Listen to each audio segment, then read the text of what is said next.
Itu kegembiraan yang luar biasa. Baik, Dan hari ini Romualdo beliau ditahan panggil. sejenak. Romualdo, kita akan mengikuti konferensi pers terlebih dahulu. Berikut ini, pemirsa. Disebut Dewan Para Kardinal di Vatikan. Ketika saya menerima berita itu, sudah dikatakan isinya Romo Ulun, saya tidak percaya. Karena apa?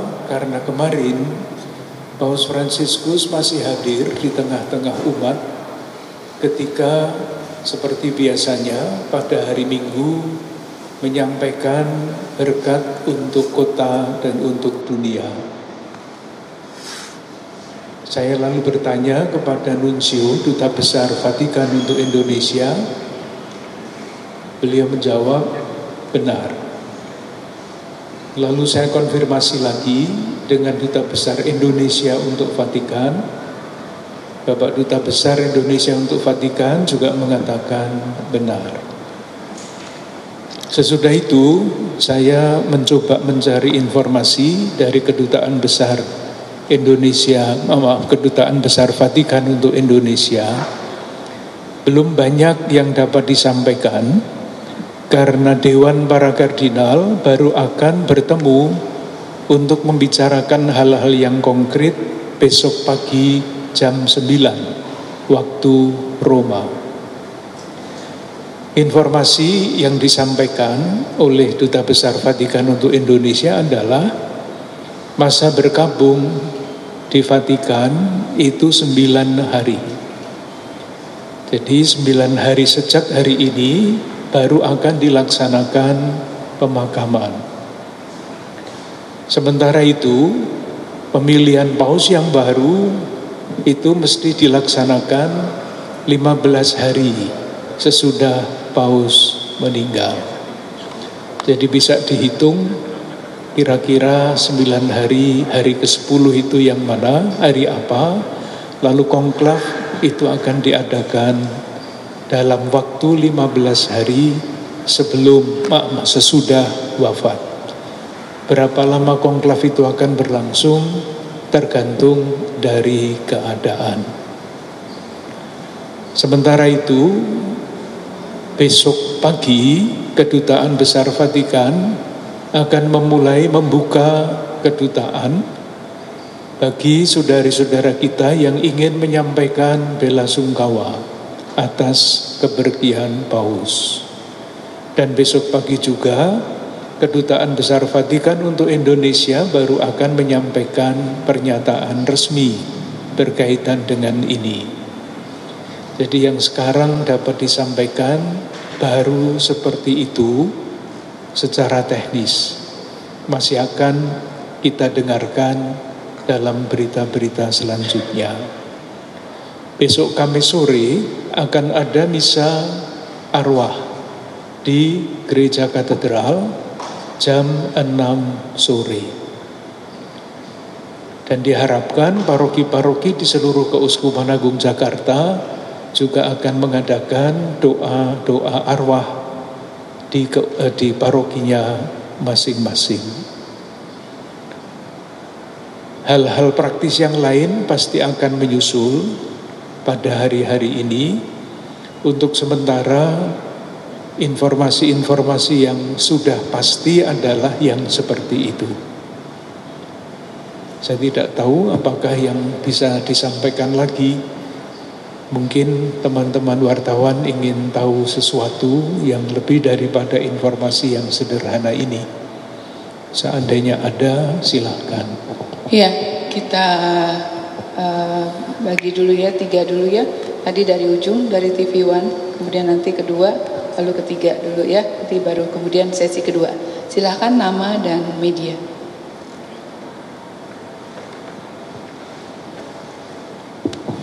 Selamat sore Bapak Kardinal, perkenalkan saya Kezia dari TV One. Yang pertama mungkin terkait penyebab kematian Bapak Paus, apakah sudah diketahui apakah memang karena bronkitis yang dideritanya ataukah memang karena usia? Kemudian yang kedua, ini memang Bapak Paus kalau kita ketahui sempat menyetujui edisi terbaru dari buku liturgi terkait pemakaman Paus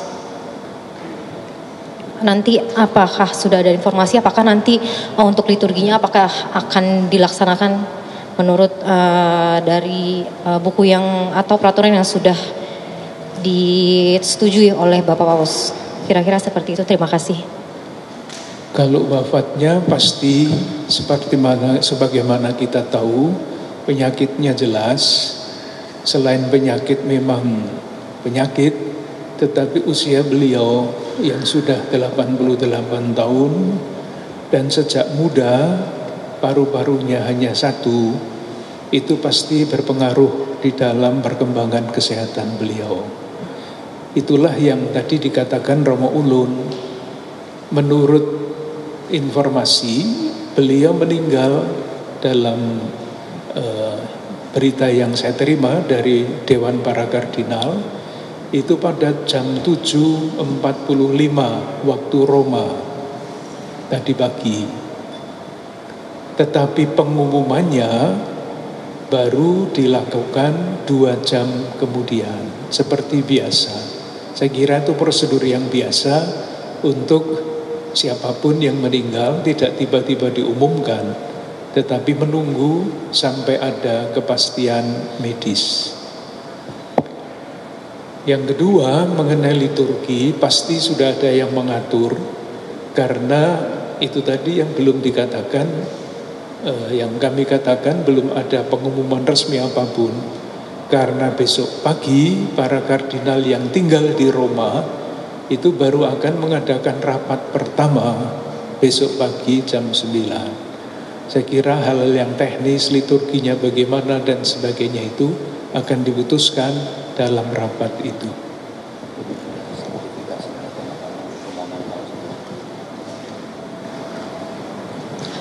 Baik, yang kedua, Mas, silakan. Ya. Ya, salam kenal, saya Juan Robin dari Narasi.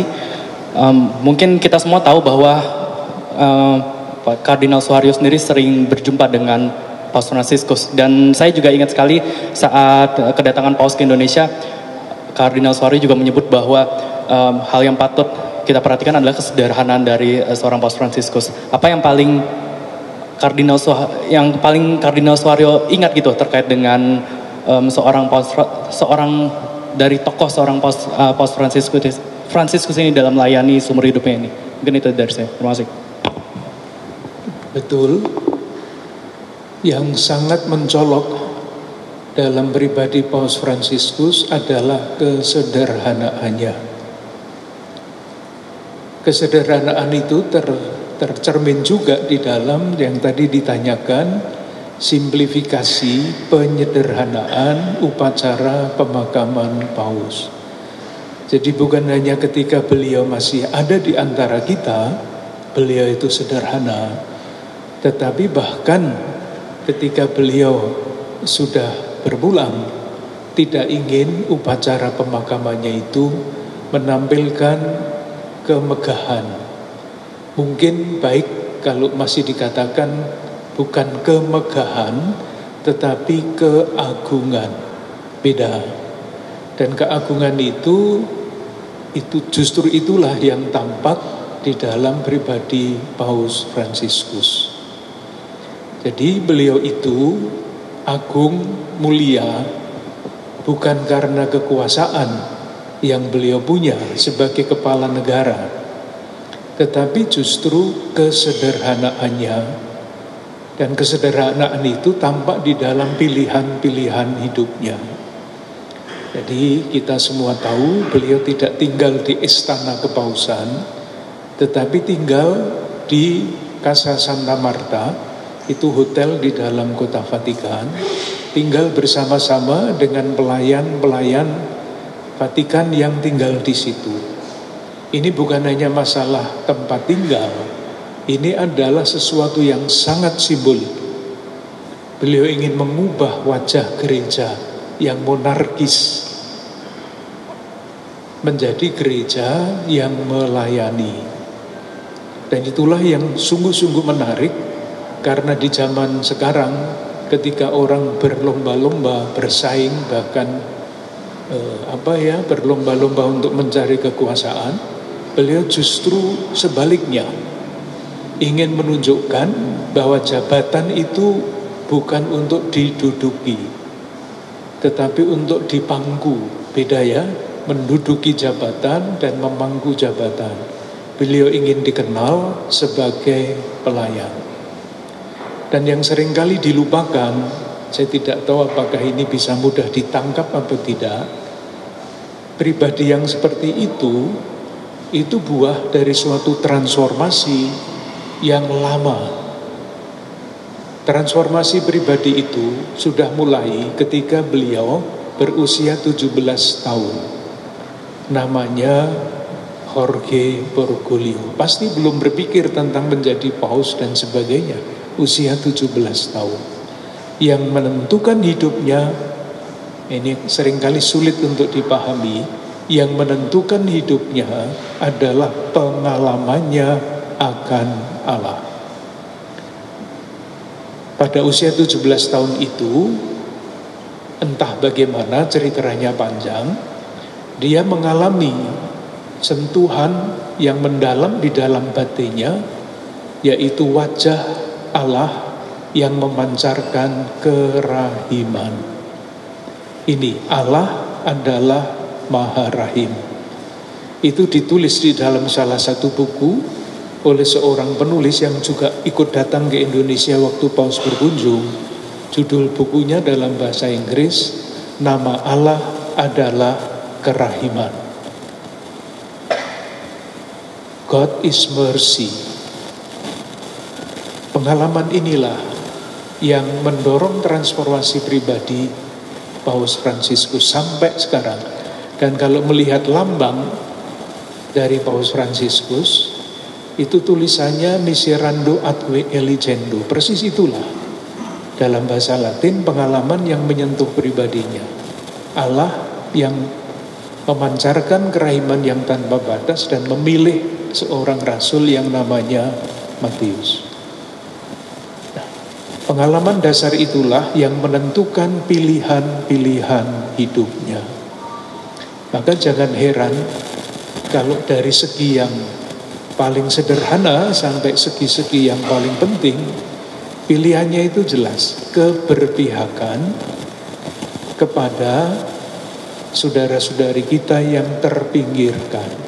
Pilihannya selalu begitu. Jadi misalnya ketika beliau menjadi paus pertama kali keluar dari Vatikan, beliau pergi kemana? Ke suatu pulau di Italia Selatan yang namanya Pulau Lampedusa. Pulau Lampedusa itu seperti Pulau Galang tahun 70-an di sini, tempat para pengungsi berlabuh dari Afrika masuk ke Eropa untuk mencari hidup yang lebih baik. Tidak semua pengungsi bisa mendarat di Pulau Lampedusa itu. Banyak yang tenggelam di laut. Maka pada waktu pergi ke sana, itu sudah pilihan keberpihakan. Berpihak kepada saudara-saudara kita pengungsi mencari hidup yang lebih baik tetapi tenggelam. Sehingga ia merayakan Ekaristi, ibadah, altarnya itu perahu yang rusak yang dipakai oleh para pengungsi itu. Pilihan. Sama dalam hal yang paling sederhana juga, kalau beliau merayakan ulang tahun, yang diundang bukan pejabat-pejabat Vatikan. Yang diundang adalah pengemis-pengemis yang kalau malam hari tidur di lapangan Santo Petrus itu. Pilihan sepatunya juga sama. Paus itu sepatunya seharusnya merah, tetapi beliau tidak pernah menggunakan sepatu merah. Sepatunya ya yang biasa-biasa beliau pakai itu. Jadi dari pilihan yang sangat menentukan kehidupan gereja sampai pilihan pribadi yang sangat pribadi seperti sepatu, jam tangan dan sebagainya itu selalu menunjukkan keberpihakan kepada saudara-saudara kita yang kurang beruntung.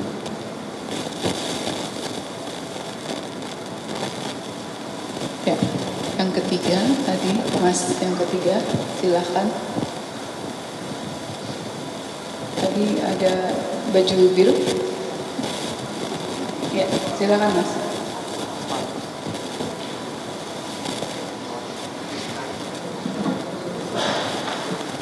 Perkenalkan, saya Asfar dari kantor berita Antara.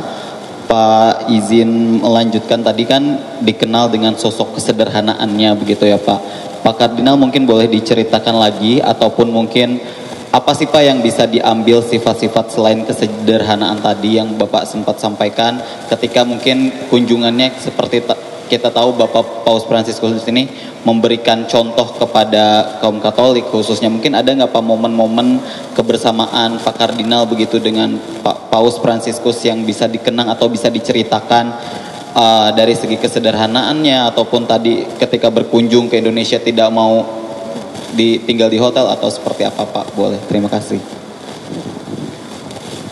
Kesederhanaan itu tidak hanya tampak ketika beliau berkunjung ke Indonesia. Nah, ketika beliau berkunjung di Indonesia pasti sangat dekat ya, karena kita bisa melihat dari dekat. Tetapi perubahan-perubahan sederhana itu sangat jelas, bahkan di pusat gereja di Vatikan sana. Saya tidak usah memberi contoh-contoh yang besar ya. Setiap 3 tahun sekali itu ada yang namanya Sinode para Uskup Sedunia. Saya ikut beberapa kali. Beberapa paus saya ikut, dari Paus Yohanes Paulus II, Benediktus, dan yang terakhir Paus Fransiskus. Sangat berbeda. Biasanya kalau ada sinode seperti itu, kami para peserta itu semuanya sudah duduk di ruangan. Menunggu paus datang, kami semua berdiri seperti yang biasa formal itu. Paus ini sejak awal tidak seperti itu, mengubah kebiasaan. Bukannya kami yang harus datang dulu, para peserta rapat itu, tetapi paus datang lebih awal, berdiri di pintu masuk, satu persatu disalami. Ini sesuatu yang sudah sangat istimewa. Ketika istirahat minum, biasanya kami minum di satu alua besar, paus disediakan ruangan sendiri. Paus ini tidak pernah mengambil posisi seperti itu. Beliau selalu bergabung dengan uskup-uskup yang lain, para peserta sidang, omong semau-maunya, bisa bergurau, bisa macam-macam. Kesederhanaan yang dirumuskan di dalam nanti tema dari Sinode tahun 2023, berjalan bersama. Beliau tidak tampil sama sekali sebagai penguasa, tetapi sebagai teman sepeziarahan. Itu jelas sekali. Mobil yang beliau pakai, dibayangkan mobilnya Mercedes atau apalah yang sering dihadiahkan kepada paus itu tidak pernah dipakai. Mungkin malah dijual uangnya untuk orang miskin. Yang pernah saya lihat sendiri di depan mata saya, kendaraan yang beliau pakai itu Ford kecil dari tahun 2004. Ini kepala negara, ini paus, pilihannya seperti itu. Sesederhana itu. Beliau didekati oleh siapapun, bisa. Dan pengawal-pengawalnya sadar betul bahwa paus ini seringkali keluar dari protokol yang disiapkan untuk mereka. Ketika datang di Indonesia, kita semua tahu pilihannya bukan mobil mewah, yaitu mobil yang paling banyak dipakai oleh masyarakat di sini.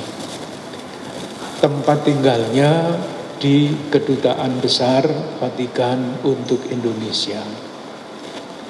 Saya pernah 2 kali dalam satu mobil bersama beliau. Beliau selalu bercerita senang sekali berada di Indonesia. Senang sekali. Karena apa? Beliau selalu mengatakan, saya selalu melihat wajah-wajah dengan senyum. Tidak ada wajah-wajah yang sangar, yang marah, selalu dengan senyum. Saya dengar sendiri percakapan beliau dengan supirnya. Jarang ya pejabat omong dengan supir itu seperti temannya sendiri.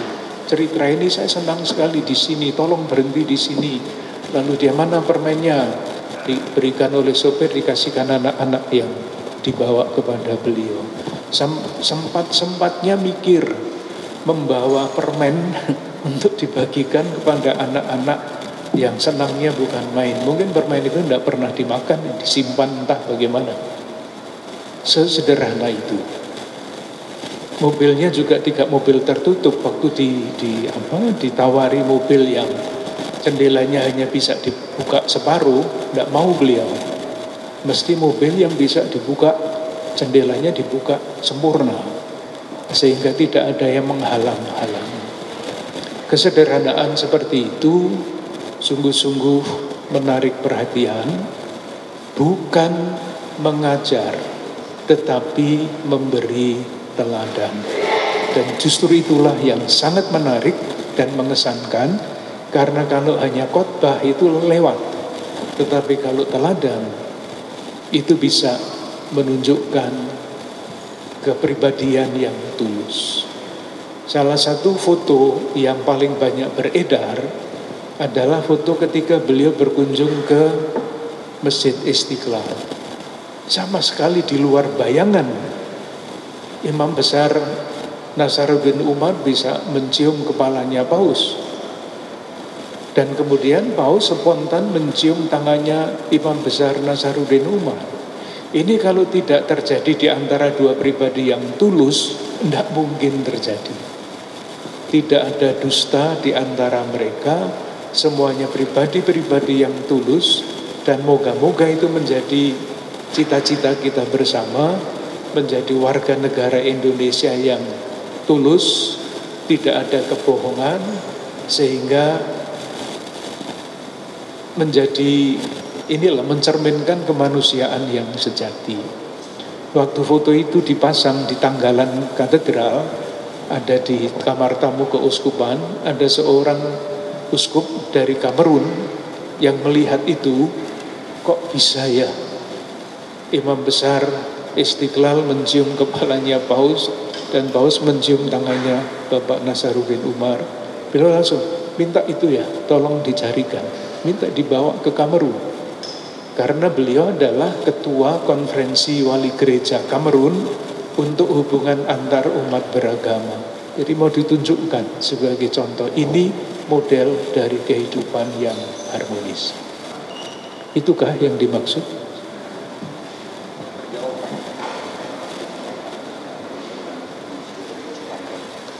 Ya. Yang juga menjadi menarik adalah ini.